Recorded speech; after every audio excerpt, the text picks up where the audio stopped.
Hey, it's Bob here. Hey, I'm just blogging. Hey, as we do these blogs, I told you guys I would get you out. We would actually talk to the people, survivors, everything about heart disease. Okay? This is a firefighter paramedic, Oney, right? Oney, okay, from the Los Angeles County Fire. I'm going to actually step out. I'm going to let him in this picture, okay, because this isn't about me, guys. This is about heart disease. This is the face that you're going to see. When somebody calls, they're either going to see a sheriff or a firefighter paramedic. Yeah, is going to be what they especially need. in LA County. LA County, you're always going to get, if you call 911, you're going to get a fire engine, you're going to get a paramedic squad, and you're going to get a private ambulance, AMR. And because our system is, if we have to transport, if we have to go ALS, we're going to get in the back of the ambulance. We're going to actually go with the EMTs to the hospital. If it's not ALS, we'll send them BLS with the ambulance. So. Because, see, a lot of people think, and I'm going to break a stigma here, they think if they've got an EMT in the ambulance, they're okay. You're a full season paramedic. It takes you to be in the back of that ambulance to push the life-saving drugs that they need. And that's pretty much, I've encountered that everywhere across the nation. Yeah, it's a big difference. People don't understand the difference between an EMT and a paramedic. Everybody thinks everybody is the same, No. right? And it's not the same level of care. We get paid more money to be a paramedic. It takes almost a year from the time you start school to get through all of your paramedic training, and so it's obvious why we get paid more money to go out and do a better job, more of a job, right? And a lot of it is on the job training. Once you've gone through school, once you've done your internship, a lot of it is you actually getting out there and seeing things, and just like anything else, get Yes. your hands dirty and learning from it, putting that stuff in your Rolodex in your head. So when you see it again, you're able to actually pull from your experience and try and do a good job. And realistically, paramedics do a fantastic job for the level of training that we have. Oh, you guys are. Yeah. Now, all my doctor friends, I know this is going to make you a little mad, but I trust you guys more than I do the emergency room doctor. I really do. I've been in the back of an ambulance so many times. I've been saved by, there's one paramedic that's put his hands on me 4 different times, Jeremy G. Barker. Okay. They call me the frequent flyer plant. I mean, I've had paramedics that I've become so friends with that have held my hand doing episodes, everything else. And now you've never had heart, like a stent or anything, but you've had cholesterol issues. Explain that to me. Yeah, so, and again, luckily with what we do, we have annual physicals every year. So every year we do a stress EKG. Every year we have to meet a minimum standard of being able to do push-ups and sit-ups and things like that. To be able to, they've tied a small bonus to it now. Before it wasn't bonus, it was voluntary. A lot of guys wouldn't go. Now they've tied a small bonus to it so that you want to go, and there's still guys that won't go, which is sad, but we get to do that every year. So they kind of keep a running total from the beginning of your career to the end of your career, how this job affects you, which there's a ton of data out there on it. And it's really hard on your body to get up at nighttime. Most people don't understand that. They you get to sleep in your bed all night, you go to sleep, you wake up in the morning, right?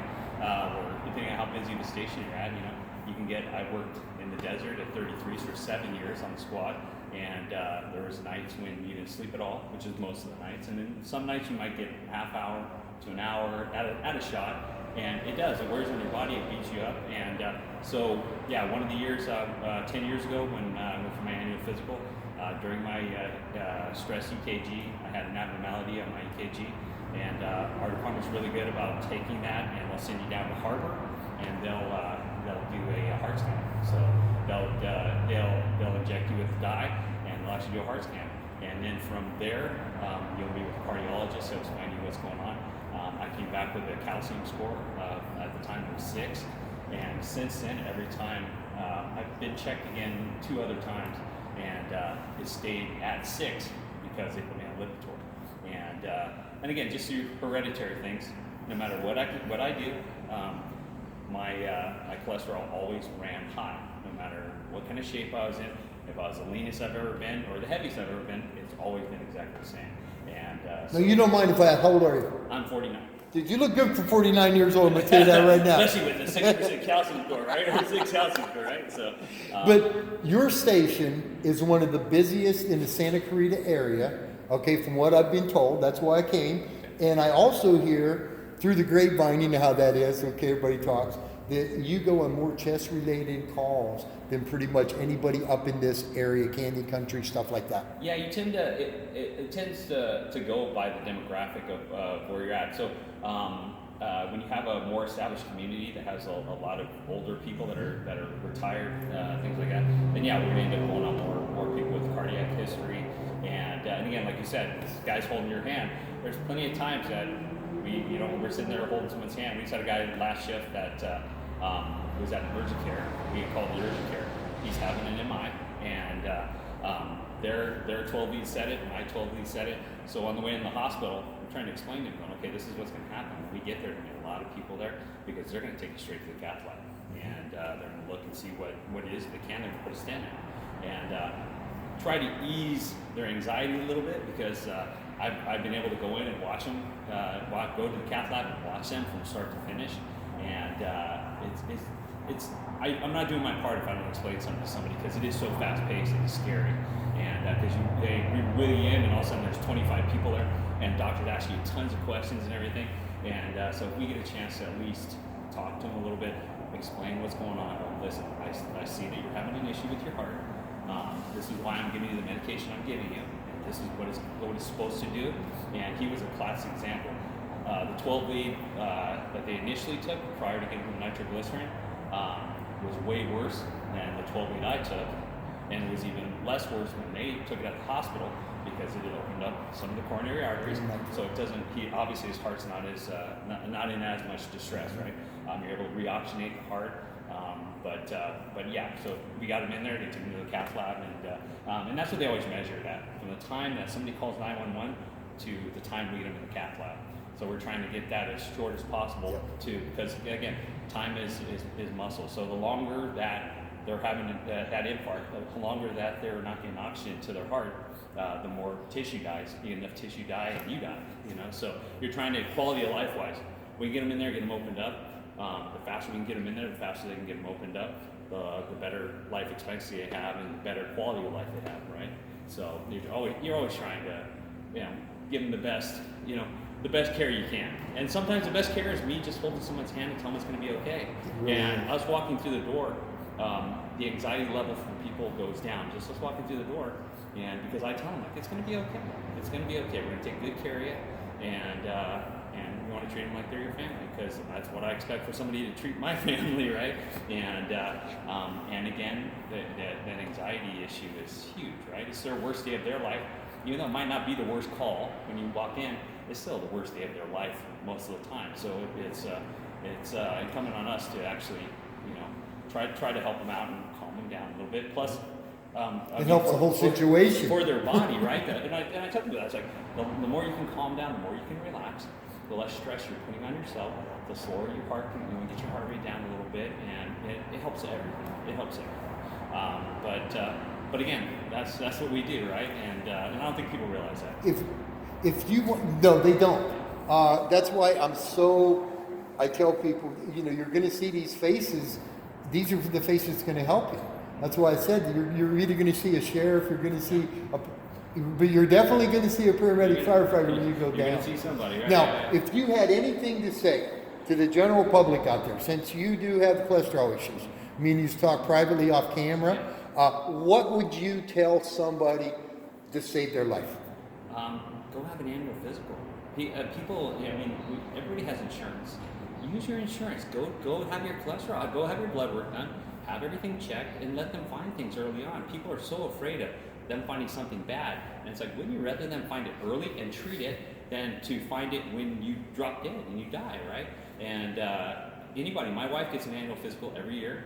It's not as intrusive as mine is. She doesn't do a stress EKG, but again, I push her to do that to make sure that her blood pressure is okay, her sugar is okay, all that kind of stuff.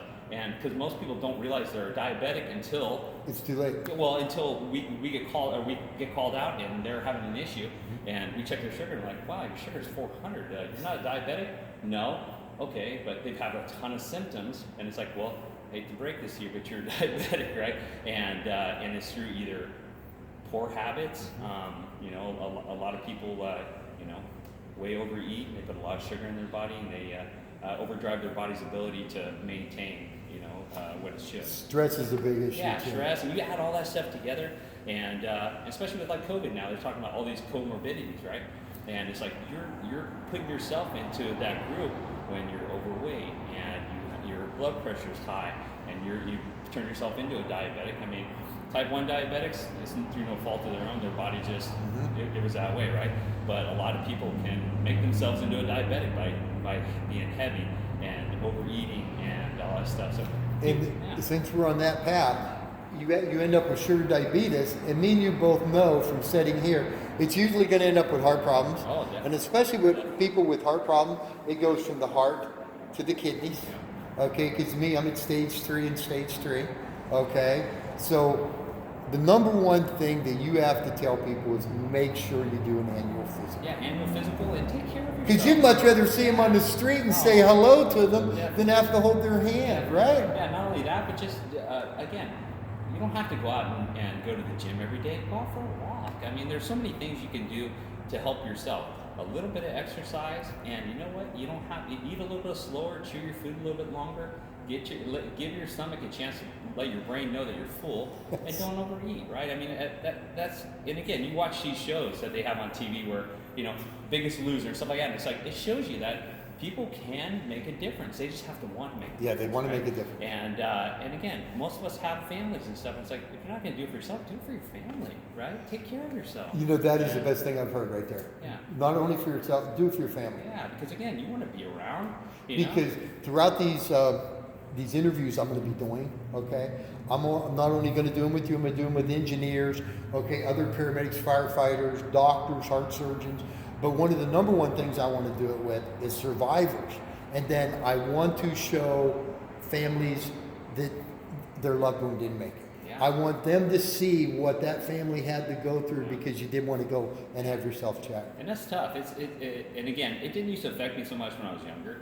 But as you get older and you kind of start realizing your own mortality, it is harder and harder to see the family when we show up on somebody's in cardiac arrest and we're working on them and they don't quite understand the gravity of the situation, because when we're doing CPR and we're working on somebody, they're dead. And I don't think people realize that.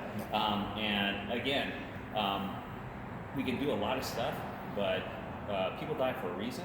And a lot of times our best effort is just not good enough. It's your day and it's your time, and but you've kind of put yourself on that trajectory for the most part, and take care of yourself, right? You don't want to have to look at, again, it's sad. It's sad to see a wife, daughter, a son, or a parent, watching their child go through that, or watching a loved one go through it, and there's nothing we can say to make it better.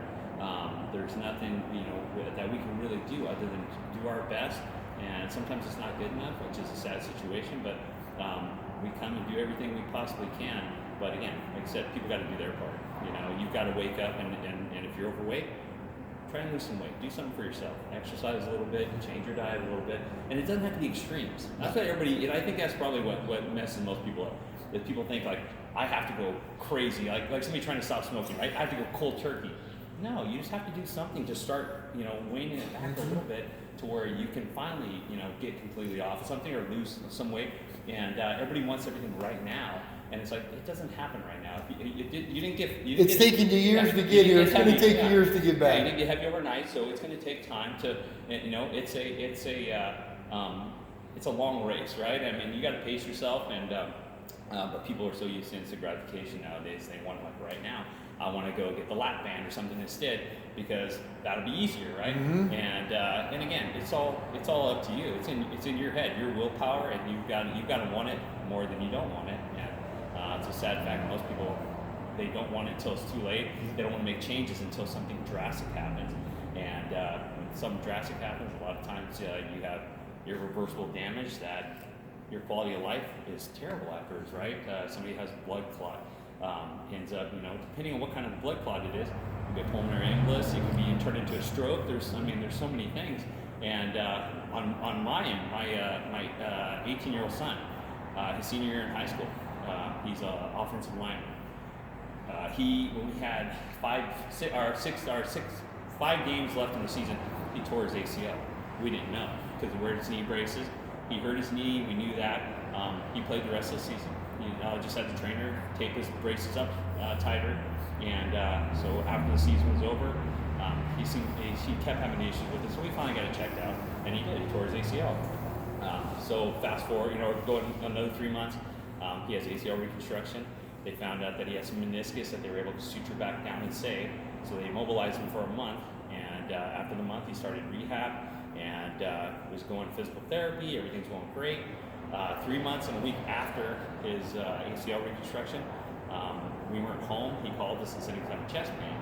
And again, we're like, and to me, again, I'm a skeptic. I'm a paramedic, so I'm like, yeah, rub some dirt on it. You're going to be fine, And I'm trying to figure out every other thing it could be.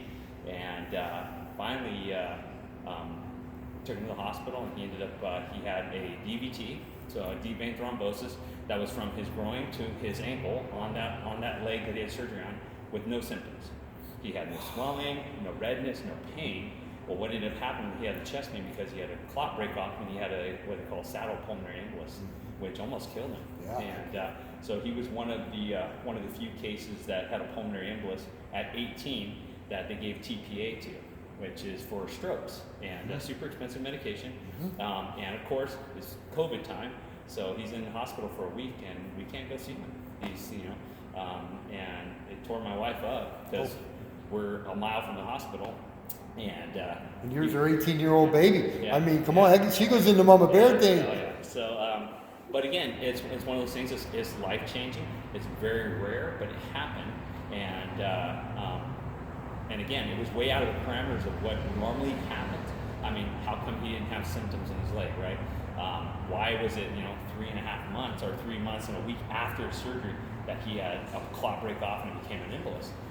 That's not normal. No, right? that's not normal. Especially on an 18-year-old kid, right?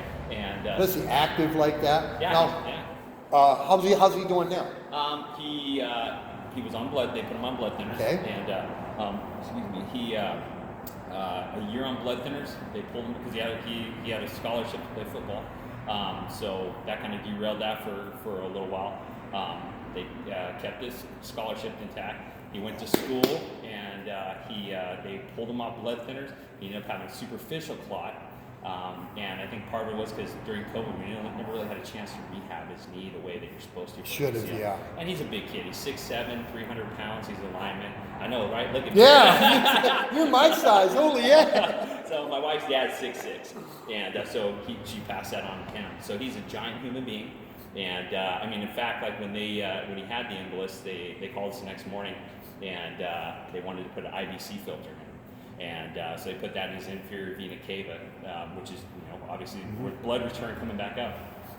They were unsuccessful because the biggest IVC filter they had, I think, is roughly 1.25 inches, and his inferior vena cava is bigger than that. It's probably about 1.5 inches. So you can see like he's a big human being. So they weren't able to. They don't have any big enough, so they didn't put it in. So that kind of slowed him down a little more because we didn't want to. They wanted him just chill out for a little bit and let the blood thinners do their job, and let that TPA fully break up the embolus. And but no, so he had that superficial clot. They put him back on thinners. He's the other day just got cleared the other day that they can pull him off thinners again, so he should be able to play this season. And but it's been a long road for him, and it's been hard on him because again, he played football, he played hard enough to get a scholarship, and I think that worried him more than anything was losing his scholarship, and then having to look at us like, now you have to pay for college. I had it paid for, right? And because he thinks that way, right? And he's like, he's more worried about what I'm going to think, and I'm like, I just want you to be better. That's it. He's a father. Yeah. And I'm like, I don't care about any of that. And but you can tell it took wind out of his sails because he loves football. He wants to play football, and his team needs him. He wants to be there. So it'll be fun. And now my youngest boy is going to go to school and play football there too. So yeah, so they'll be playing together on the same team. They're 2 years apart. Wow. So so you got to be a proud daddy then. It's going to be exciting. You can tell you're smiling ear to ear. And my wife. So now we have the opportunity to go every Saturday and watch them play football together again. And because again, their college career is short, just like high school, and you want to go to every game you can because it's important to them. It's important to us, and so we're excited. Yeah, it'll be good. I can't wait. So. Hey, thank you so much. Thank you. I mean it. Oh, Thank you. thank you. I know everybody always gets a hug. Thank you for Yeah. signing the truck. Oh. Okay. And I'm going to tell you, this is probably one of the first times that everybody didn't see me on camera. Okay. I wanted Jens to hear it from his side. Okay. That's how we're going to do these. Hey, thank you so much. Oh, no problem. Okay. We appreciate it. Thank you. And you're going to change some other people's lives. Well, it's good. Okay. It's good. Again, like I said, the general public, I don't think they really understand what we do. You know, they think we're firemen. We go out and on Put out fires. Yeah, right. It's like no, we do way more than that. And, Way more. And I mean, we're the catch-all for everything. If you call 911, they're going to send a fire engine to your house. Doesn't matter what you. I mean, it could be the dumbest little thing to the worst thing ever, and you're going to get a fire engine at your house. And I don't think people quite realize that because there's so many times we come into a house and they're like, why are there so many of them?